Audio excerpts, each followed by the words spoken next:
stay elite.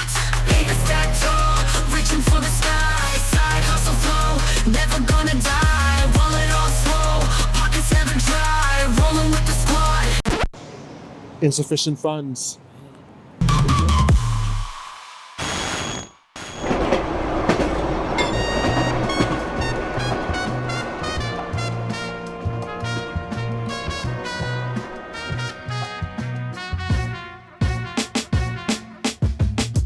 Okay, so living in a big city like Toronto is so damn expensive nowadays, but just how expensive is it?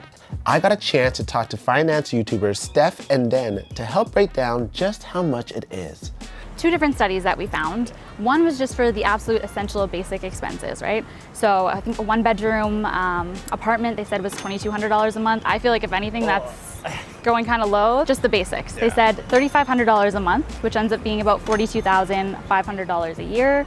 Keep in mind that's the expenses. So you'd have to make at least $60,000 pre-tax in order to afford that amount. The next study we looked at was to actually thrive in Toronto. So they added in the fun stuff, right? Going to the gym, going out a little bit with your friends. I feel like they wasn't even that overboard, but just kind of emphasizing that additional like living life. Yeah.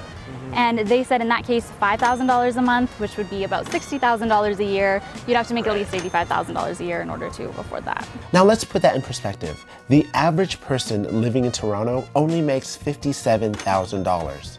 How did life get so expensive? Well, the cost of living has skyrocketed for many reasons. Tons of people want to live in the big city because of job opportunities, rich culture, and top-level schools, but housing prices have been driven up by high demand, limited supply, and foreign investments. This makes owning a house almost unattainable for many people, and it also drives up the rental prices.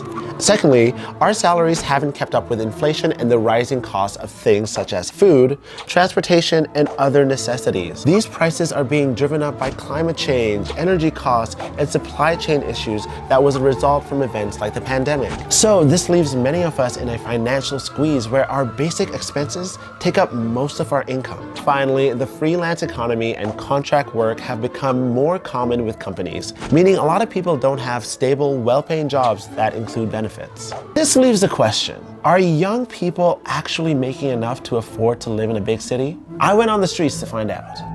Hey guys, we're just doing an interview about wage transparency. Did you guys want to talk about it or? No, you're good, all good. They probably make a lot of money. Do you guys want to talk? A quick interview? No, it's all good. Rich. Should I talk to a police officer? They're not gonna say anything. Yeah, oh my gosh, no. What do you do for a living? So I have two jobs. Okay. Bartender on the weekends, and I actually manage a fitness studio. I own a painting company.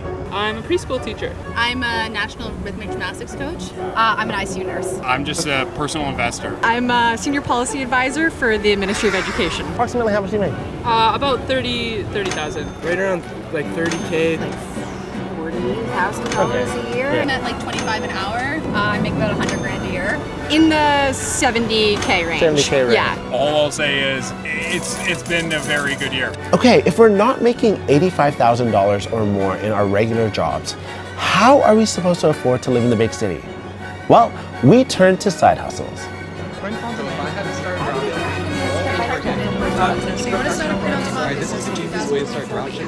First, let's create an Etsy account. Oh my gosh. Okay, so there's something called the Ida bag. Everyone has custom jewelry. What the frogs? Frogs?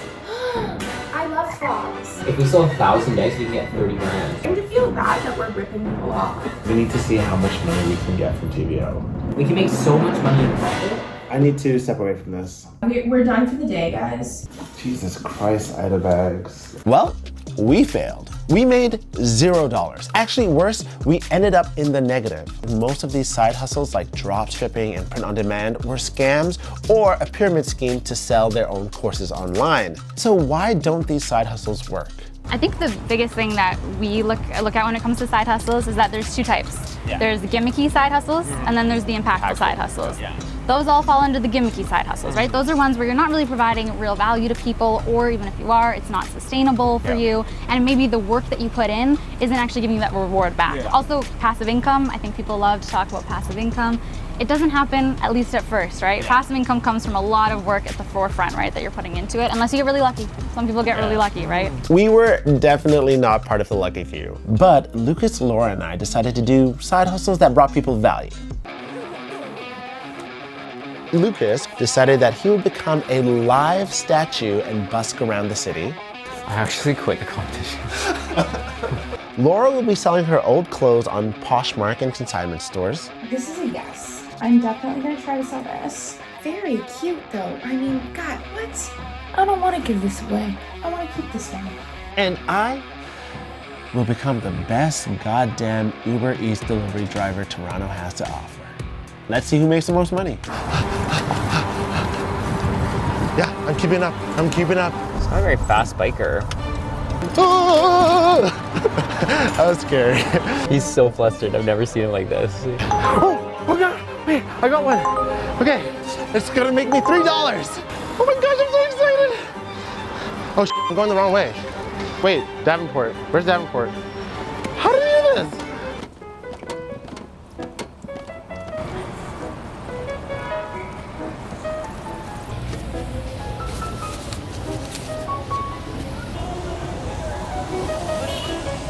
Okay, Laura got her first sale. What are you doing? I am printing out this little label that I'm gonna put in the package.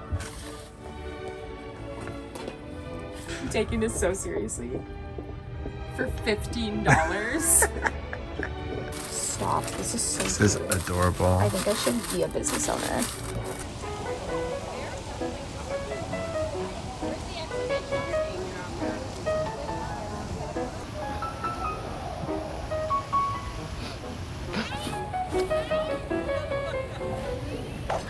He said meet at door.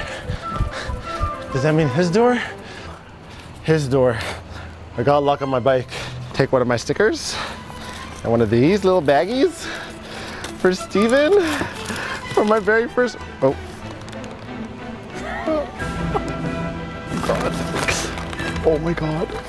What am I supposed to do? You know what, I'm gonna put a sticker over top of it. The bag broke. Do I just open the door? No, I have to call Steven. Do you want your food or not, Steven? Hey, yeah, this is for Steven. So the bag was wet, so it kind of broke. Sorry about that. Thank you so much. Okay, see ya. I hope he leaves a good tip. I didn't take a photo, shoot. I was supposed to take a photo. This is my photo. Take photo.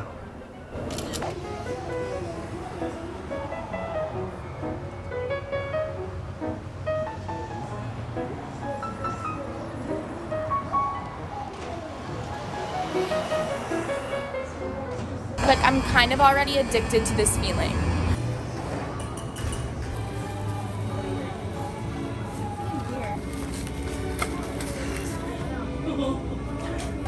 First sale.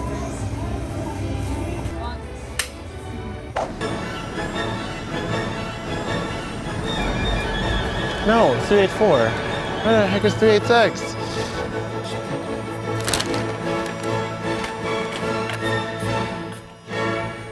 Oh, picture first.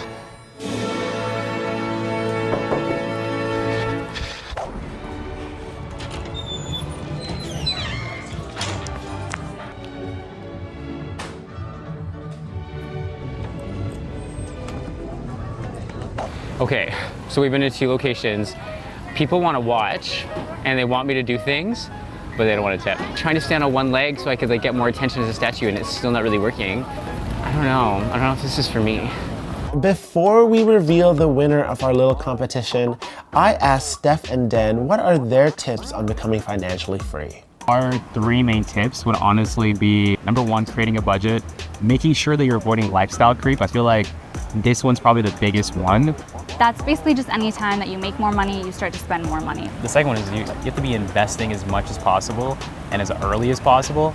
All of us want to get to that point where we can ideally retire, right? And in order for you to get there and actually have enough money to be in that position, you just have to invest. And then the other one is also increasing your income In order to actually do that. as much as you can in order to actually be able to invest as much as you can. I think people think salary negotiation is just for when you get a new job. It's actually extremely important in your current job, being able to have those conversations with your boss. That's the best way that you're going to increase your income, is by doing it naturally over time with your main job. Okay, so we've all done our side hustles. And now I think it's time to reveal how much we made. In total, I made $23.30. Amazing. Not including expenses. Amazing. Wait, you had one expense? I had one expense, which was at the mail office for the Poshmark thing. I think it was like $1.25. Yeah. So let's call it $21.50. $21.50. Okay, so $21.50 is what we have to do. So I have a couple costs. One of them was a cost for my bike bag. I also had to get a mount for my phone. Lastly, for the stuff that I was making, like little care packages, like toothpicks, mints, and everything. I was only making $3 per delivery, so I made $6 minus $95.75. No. So No. I am You're in the hole, baby. in the hole. $89.75 is my grand total. Negative $89.75 is my grand total. I know that I only made $3. Wait, okay, so what's your like grand total? Negative 154.54. Delora, you win! Let's go to Starbucks. I'm gonna do the pink drink. Iced coffee. Iced whole milk latte. Let's get a lemon loaf as well. Chocolate chip cookies. Cinnamon coffee cake. $31.30. 1, 2, 3, and 3 pastries. $31.30? Yes.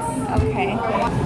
You guys owe me like $2.50 each because I only made like $25 and not keep it